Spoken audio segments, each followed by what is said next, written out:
Jarvis Butts, the Detroit man charged with murdering 13-year-old Naziah Harris, he appeared in court for the first time since his case was bounded over for trial. CBS News Detroit's Jack Springate sat on today's proceedings to tell us everything that happened in court today.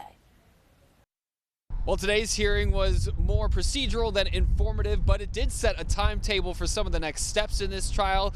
The biggest development arguably happened outside the courthouse, and that was learning how much attention Naziah's story's been getting since last week's preliminary hearing. Butts entered a not guilty plea before the court scheduled a calendar conference set for March 7th at 9 a.m. That's when deadlines to file motions, motion hearing dates, and potential trial dates will be set. One of Naziah's adult cousins and staunchest advocates said her story has taken off ever since the preliminary hearing. There are a few celebrities that have reached out. It's reached some very top tier platforms.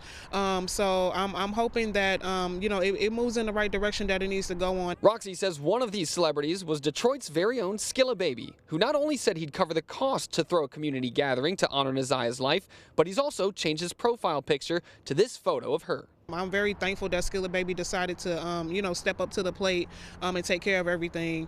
And it's just awesome how the community is coming together all behind Naziah.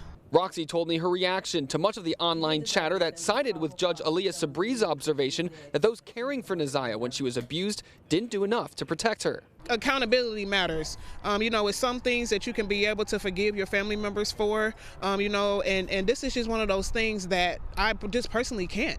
What's right is right and what's wrong is wrong, and everyone involved in it needs to take accountability. Roxy says she would have never let this happen if she were still living in Detroit 1 year ago.